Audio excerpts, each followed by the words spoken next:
keutamaanmu sangat tinggi, derajatmu sangat tinggi, sampai-sampai Allah menjadikan taat kepadamu sama seperti taat kepada Allah. Sampai-sampai Allah menjadikan taat kepada Rasul sama dengan taat kepada Allah. May yuti'ir Rasul faqad ata'a Allah. Siapa yang taat kepada Rasulullah berarti dia taat kepada Allah. Ya Rasulullah, saking cintanya Allah kepadamu, saking tingginya derajatmu, sampai-sampai Allah memaafkanmu sebelum Allah menyebut kesalahanmu. Yaitu firman Allah, afallahu anka lima adinta lahu. Allah telah memaafkanmu wahai Muhammad, tapi mengapa engkau mengizinkan mereka? Allah memaafkan dulu sebelum menyebut kesalahannya.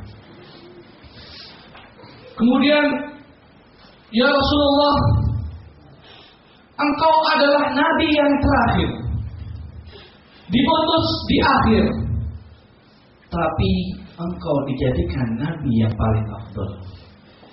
Engkau disebut di awal mereka, sebelum mereka. Ya Rasulullah,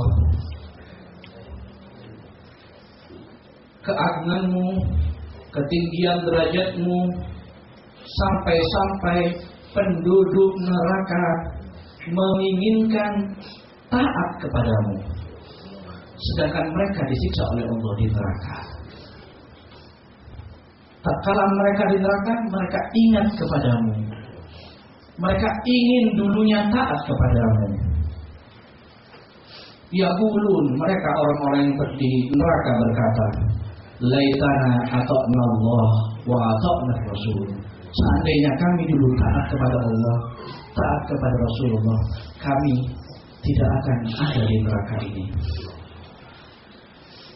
Demi ayahku dan ibuku wahai Rasulullah, Musa bin Imran, Nabi Musa, Allah memberinya mukjizat yang besar sehingga batu bisa menjadi sumber air.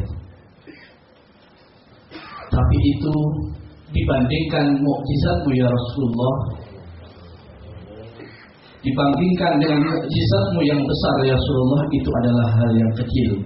Yaitu tatkala engkau mengeluarkan air dari jari-jarimu, yaitu bersumbernya air dari jari-jarimu. Ya Rasulullah,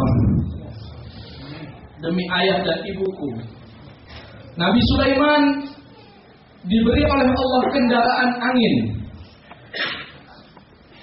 tapi mukjizatmu lebih besar ya Rasulullah, yaitu tatkala engkau dibawa oleh buruk sehingga berjalan sampai ke langit ketujuh. Demi ayah dan ibuku ya Rasulullah, Isa bin Maryam, Nabi Isa diberi mukjizat oleh Allah bisa menghidupkan orang mati.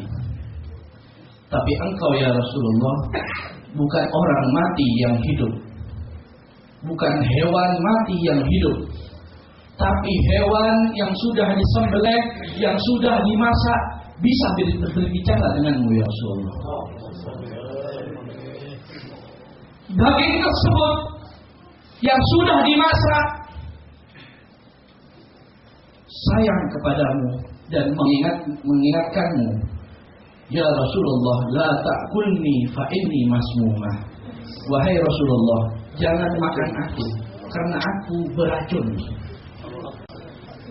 Sampai-sampai yang sudah mati, sudah dimasak bisa berbicara dengan Rasulullah. Inilah mukjizat Rasulullah. Ya Rasulullah, Nabi Nuh mendoakan penduduk kaumnya celaka, binasa. Rabbi la tadar alal ardi minal kafirina dayyar. Ya Allah, jangan Engkau sisakan orang kafir satu pun di muka bumi ini. Tapi bagaimana dengan Engkau ya Rasulullah? Tatkala wajahmu berdarah dilempar oleh orang-orang tersebut, tatkala gigimu patah karena perbuatan orang-orang tersebut, Engkau tidak mendoakan mereka binasa, melainkan Engkau berkata, Allahumma fil liqaumi fa innahum la ya'lamun.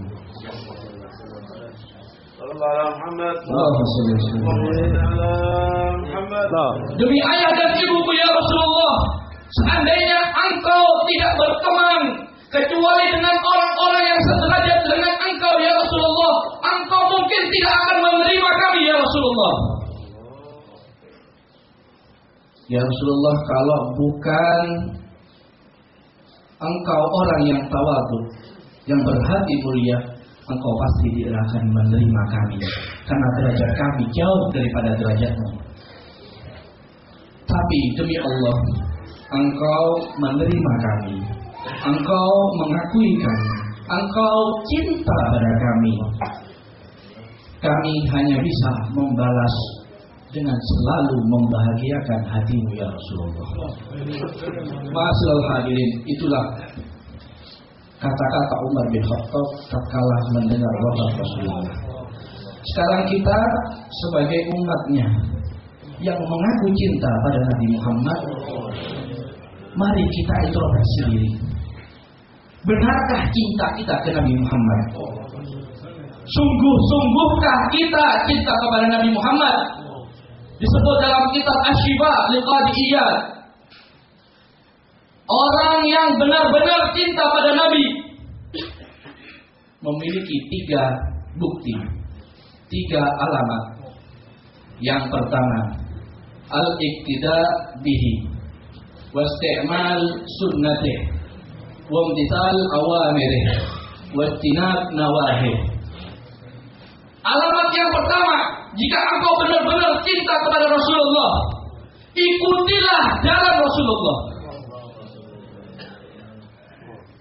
dan lakukanlah sunnah-sunnahnya. Para sahabat Nabi tidak membedakan mana yang wajib, mana yang sunnah. Sumbernya Rasulullah melakukan itu dilakukan oleh para sahabat tanpa memandang itu wajib ataupun sunnah. Oleh karena itu, marilah kita ikuti jalan Nabi, melakukan sunnah-sunnahnya. Alamat yang kedua, mahabbatuhu liman ahabban Nabi wa man huwa bisababih min ali baitih wa sahabatih minal muhajirin wal ansar wa adawatu man adahum wa bughdu man abghadahum wa sabbahum. Alamat yang kedua di kitab Asy-Syifa al-Qadiyah, tanda cinta kita kepada Nabi adalah cinta kepada Nabi dan juga ahlul baitnya, keluarga Nabi.